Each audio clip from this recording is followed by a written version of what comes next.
Bonjour. Pour utiliser au mieux les microcontrôleurs pour commander des enseignes et afficheurs à LED, il faut bien connaître comment fonctionnent les broches d'entrée et sortie. C'est ce que nous allons voir. En regardant tout d'abord exactement les différents rôles possibles des broches d'entrée et sortie, en regardant ensuite comment s'organisent en interne les registres, et nous prendrons le cas de l'AVR et du MSP430, nous apprendrons aussi à tirer parti des opérations logiques en C pour agir sur un bit à la fois. Et finalement, nous regarderons comment écrire proprement les constantes pour rendre nos programmes aussi lisibles que possible. Les microcontrôleurs ont donc des broches utilisées en entrée et en sortie. On les appelle parfois des GPIO, General Purpose Input Output, donc des entrées-sorties à usage général. Avec la librairie Arduino, le choix du mode de fonctionnement d'une broche se fait par pin mode, la lecture se fait par digital read et l'écriture se fait par digital write. Cette librairie a justement pour rôle de cacher ce qui se passe à l'intérieur du microcontrôleur et c'est ce que nous voulons découvrir aujourd'hui. Ces procédures Arduino ont l'avantage d'être simples mais ne sont pas toujours optimales. Par exemple, l'accès ne se fait qu'une seule broche à la fois. Le temps d'exécution est souvent important et la taille mémoire est peu optimale. On va chercher à faire mieux pour nos enseignes et afficheurs à LED. Regardons en détail les différents rôles possibles des broches. Une broche peut être une entrée. Elle est naturellement à haute impédance à cause de l'utilisation de la technologie CMOS.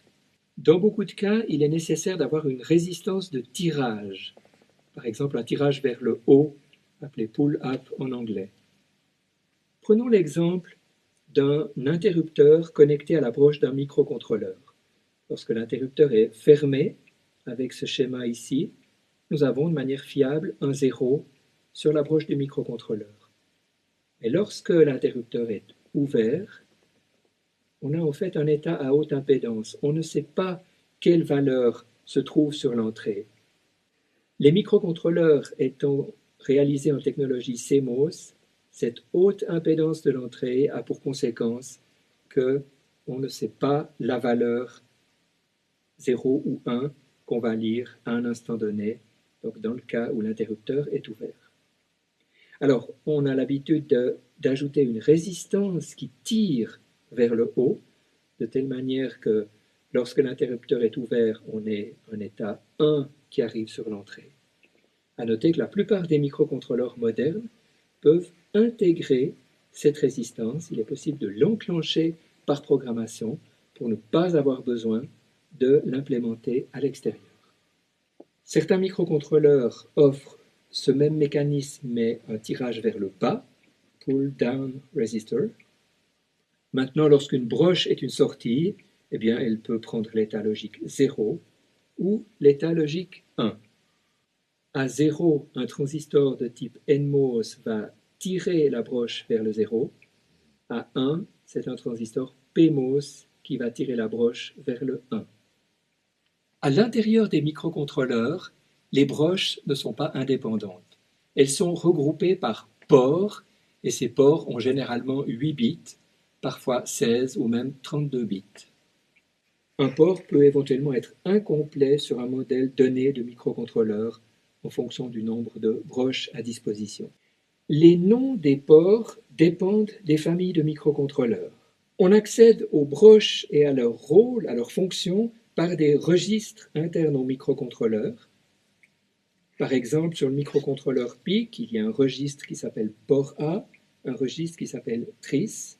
Sur les AVR, les registres correspondants s'appellent port A, DDRA, plus pin A. Encore des noms différents pour le MSP430, P1 DIR, P1 OUT, P1 IN, P1 REN. On a souvent les mêmes concepts qui s'appliquent à des noms différents. Essayons d'y voir un petit peu plus clair. Prenons l'exemple du microcontrôleur AVR. Les ports s'appellent port A, port B, etc. Je noterai dans mes exemples ce qui correspond au port A. Les 8 broches du port A s'appellent PA0, PA1, etc. jusqu'à PA7.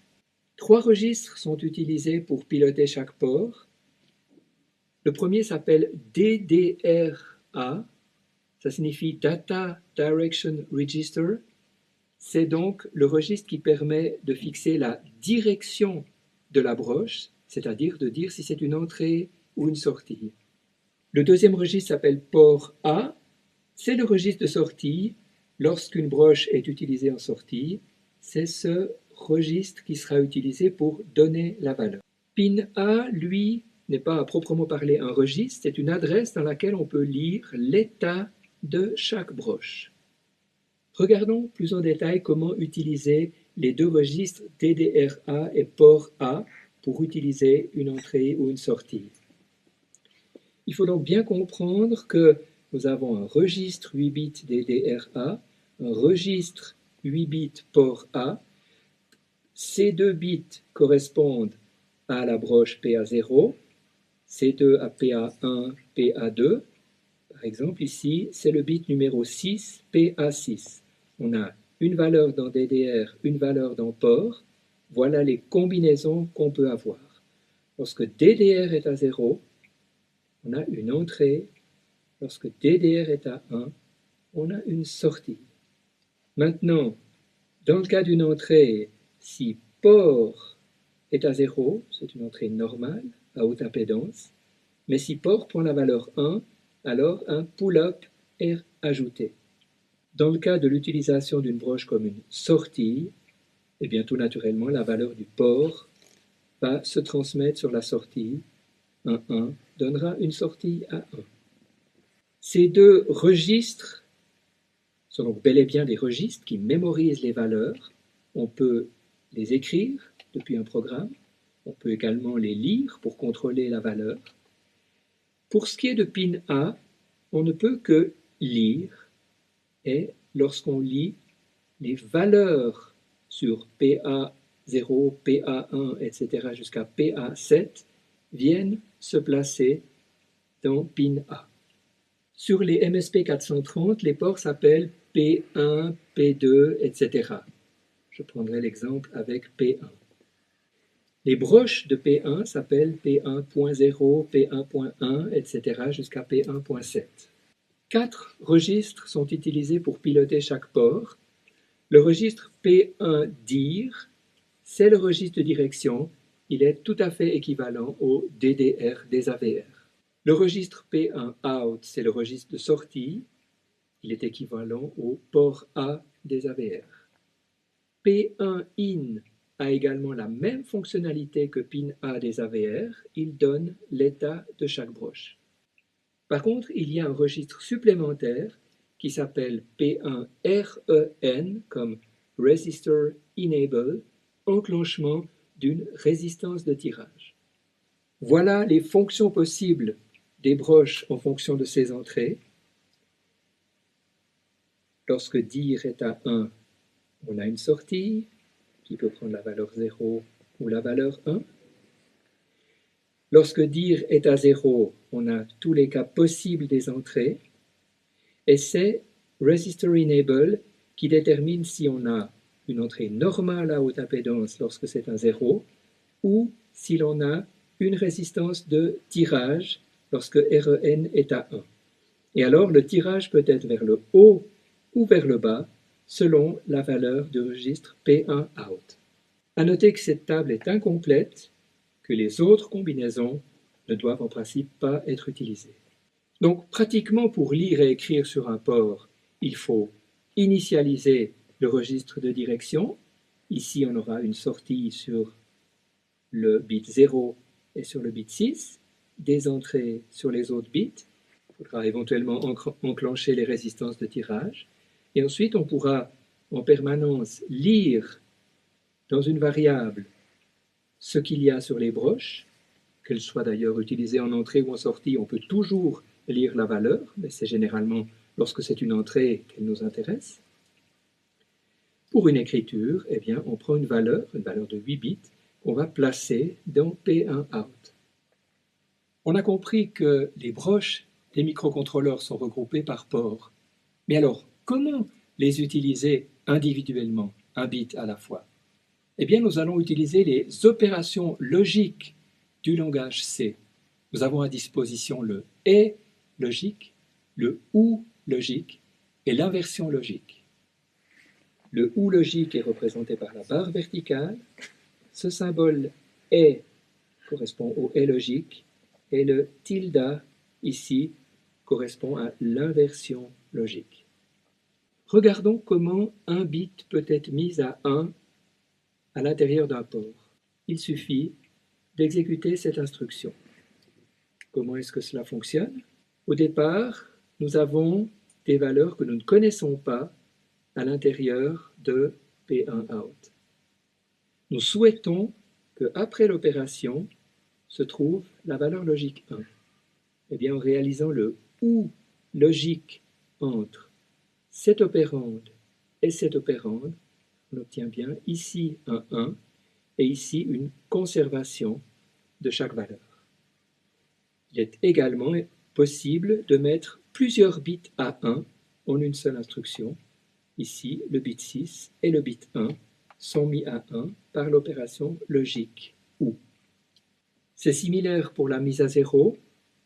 C'est la fonction logique et qui sera utilisée, mais cette fois avec un 0 lorsqu'on veut faire passer le 0 et un 1 lorsqu'on veut maintenir l'ancienne valeur. C'est lié aux propriétés de l'algèbre de Boole. Et de nouveau, c'est possible d'agir sur plusieurs bits à la fois. À noter que ce type d'écriture est assez peu lisible. Cherchons une meilleure solution pour écrire ces opérations. Les opérations set bit et clear bit s'utilisent généralement avec des sorties, mais il ne faut pas aussi oublier les entrées. Nous devons tester un bit. La situation se présente de la manière suivante. On a 8 bits. Le bit qui nous intéresse peut être à 0 ou à 1. Comment faire pour cacher les autres bits? Eh bien, on va utiliser l'opération logique et, que nous voyons ici. Ces valeurs-là vont disparaître grâce au et logique. Cette valeur va être conservée grâce à la présence du 1, tout comme celle-ci va être conservée. Le résultat final sera une valeur complètement nulle dans le cas du 0, une valeur non nulle dans le cas du 1, et ça correspond parfaitement à ce qu'on veut en C, puisqu'une valeur nulle est considérée comme une condition fausse, alors qu'une valeur non nulle est considérée comme une valeur vraie. Donc par exemple, nous pourrons utiliser dans un if P1in est cette valeur, et nous testons le bit en question. Pour mettre à 1 le bit 6, on peut écrire l'instruction de cette manière-là. En décimale, c'est particulièrement peu lisible. Pour ceux qui connaissent bien l'hexadécimal, c'est un peu plus lisible avec cette notation, 0x signifiant hexadécimal. Certains compilateurs permettent d'écrire la valeur en binaire, mais attention, ce n'est pas toujours le cas. Mais il y a une notation beaucoup plus intéressante qui consiste à utiliser l'opérateur de décalage. Ici, on prend la valeur 1, qui se trouve donc normalement ici, et on la décale de 6 pour la mettre à cette place. Et le gros avantage, c'est que cette notation fait apparaître le chiffre 6, qui est le rang du bit concerné. À noter que ces 4 instructions sont compilées exactement de la même manière par le compilateur. Cette valeur-là étant une constante, elle est évidemment calculée par le compilateur et non pas calculée au moment de l'exécution par le microcontrôleur. On peut même d'ailleurs ajouter que les compilateurs modernes réalisent que ces instructions sont en fait la mise à 1 d'un bit dans un champ de bits, et elles utilisent les instructions assembleurs spécifiques qui existent sur tous les processeurs modernes. Pour la mise à 0, on va utiliser la même notation qu'ici, mais en utilisant l'opérateur d'inversion. Et c'est ainsi qu'on va pouvoir se souvenir que pour faire un bit 7, on fait le ou égale. Lorsqu'on veut un bit clear, on utilise est égale tilde. Je profite de l'occasion pour parler du dernier opérateur disponible en C, qui est le OU exclusif sur un champ de bits. On pourra par exemple l'utiliser pour inverser la valeur binaire dans un registre, P1 out ou exclusif égale 1 décalé de 6. Pour rendre plus lisibles nos programmes, nous utiliserons volontiers le dièse define du C. Il s'agit donc d'un ordre de remplacement qui est donné au préprocesseur qui s'exécute avant la compilation elle-même. De cette manière, lorsqu'on écrira dans un programme clock 7, qui montre que j'ai l'intention de passer le signal d'horloge clock à la valeur 1, cette expression remplacera le clock 7. Idem pour le clock clear, ici un clear bit. On pourra par exemple aussi l'utiliser pour gérer une LED, allumer, éteindre ou changer l'état d'une LED avec un set bit, un clear bit et un toggle bit. Nous avons vu le rôle exact des broches d'entrée-sortie et comment elles sont regroupées en ports à l'intérieur des microcontrôleurs. Nous avons vu les registres qui permettent de les manipuler sur un AVR ou sur un MSP430. Nous avons vu les opérations logiques qu'il est possible d'utiliser. Nous pourrons donc maintenant utiliser au mieux nos ports d'entrée-sortie pour nos enseignes et afficheurs à LED.